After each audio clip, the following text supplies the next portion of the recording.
Sir ఆత్మీయ భరోసా, ఇందిరమ్మ ఆత్మీయ భరోసా ఆడ ఎవరైతే భూమి లేనటువంటి వాళ్ళు ఉన్నారో మేము కొన్ని నియమ నిబంధనలు పెట్టుకున్నాం. భూమి లేనటువంటి వాళ్ళు 20 రోజులు కూలి పని చేసినటువంటి వాళ్లకు ఇవ్వడం జరిగింది. మొన్నటి వరకు కూడా ఎలక్షన్ కోడ్ ఉండడంతో ఇప్పటి వరకు ఒక 60 కోట్లు 70 కోట్లు వేసినాము. మిగతా ఇప్పుడు టోకెన్ అవి వేసే ప్రాసెస్లో ఉన్నాయి.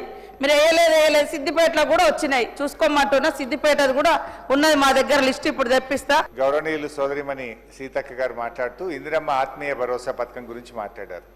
ఇందిరమ్మ ఆత్మీయ భరోసాకు ఈ బడ్జెట్లో 930 కోట్ల రూపాయలు బట్టి గారు పెట్టారు. 930 కోట్లలో ఎంత ఖర్చు పెట్టారు ఇప్పుడే మీరు చెప్పారు. 60 కోట్లు వేసినట్టున్నాము అన్నారు. పెట్టింది 930, ఇచ్చింది 60 కోట్లు. అంటే దాదాపు 870 కోట్ల రూపాయలు మీరు విడుదల చేయలేదు. Point number 1. పాయింట్ నెంబర్ 2, ఈ సంవత్సరం ఇందిరమ్మ ఆత్మీయ భరోసాలో ఎంత పెట్టారంటే కొత్త బడ్జెట్లో 600 కోట్లు పెట్టారు. అంటే దాదాపు 330 కోట్ల రూపాయలు ఇందిరమ్మ ఆత్మీయ భరోసాకు కోత పెట్టారు. అధ్యక్ష, ఈ రాష్ట్రంలో ఉపాధి హామీ కూలీలు 1,02,00,000 మంది ఉన్నారు. ఇందిరమ్మ ఆత్మీయ భరోసాలో మనము కూలీకి ఇచ్చేది 12,000. ముఖ్యంగా దళితులు, గిరిజనులు, బలహీన వర్గాల్లో ప్రభుత్వ భూములు పంచినప్పుడు తాతలకు పంచితే పిల్లలకు వచ్చే వరకు 10 గుంటలు ఉంది అధ్యక్ష. 10 గుంటలు ఉన్న వాళ్ళకు ఎంత వస్తుంది అధ్యక్ష? రైతు భరోసా 3,000 రూపాయలు వస్తుంది. 10 గుంటలు ఉన్న పుణ్యానికి ఇవాళ 12,000 రూపాయలు వాళ్ళు నష్టపోతుండ్రు కదా.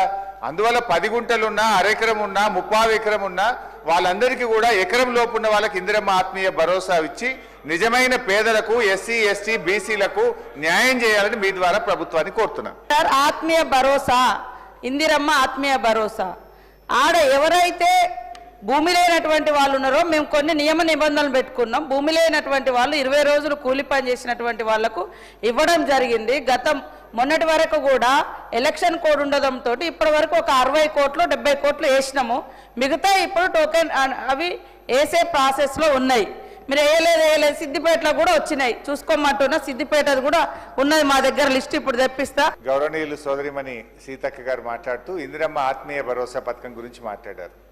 ఇందిరమ్మ ఆత్మీయ భరోసాకు ఈ బడ్జెట్లో 930 కోట్ల రూపాయలు బట్టి గారు పెట్టారు. 930 కోట్లలో ఎంత ఖర్చు పెట్టారు ఇప్పుడే మీరు చెప్పారు. 60 కోట్లు వేసినట్టున్నాము అన్నారు.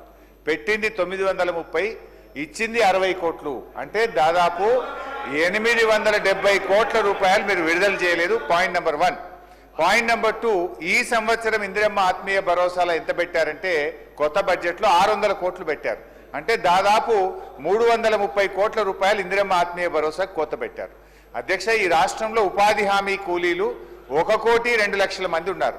ఇందిరమ్మ ఆత్మీయ భరోసాలో మనము కూలీకి ఇచ్చేది 12,000. ముఖ్యంగా దళితులు, గిరిజనులు, బలహీన వర్గాల్లో ప్రభుత్వ భూములు పంచినప్పుడు తాతలకు పంచితే పిల్లలకు వచ్చే వరకు 10 గుంటలు ఉంది అధ్యక్ష. 10 గుంటలు ఉన్న వాళ్ళకు ఎంత వస్తుంది అధ్యక్ష? రైతు భరోసా 3,000 రూపాయలు వస్తుంది. 10 గుంటలు ఉన్న పుణ్యానికి ఇవాళ 12,000 రూపాయలు వాళ్ళు నష్టపోతుండ్రు కదా. అందువల్ల 10 గుంటలున్నా, అరెకరం ఉన్నా, 30 ఎకరం ఉన్నా వాళ్ళందరికీ కూడా ఎకరం లోపు ఉన్న వాళ్ళకి ఇందిరమ్మ ఆత్మీయ భరోసా ఇచ్చి నిజమైన పేదలకు, ఎస్సీ ఎస్టీ బీసీలకు న్యాయం చేయాలని మీ ద్వారా ప్రభుత్వాన్ని కోరుతున్నాను.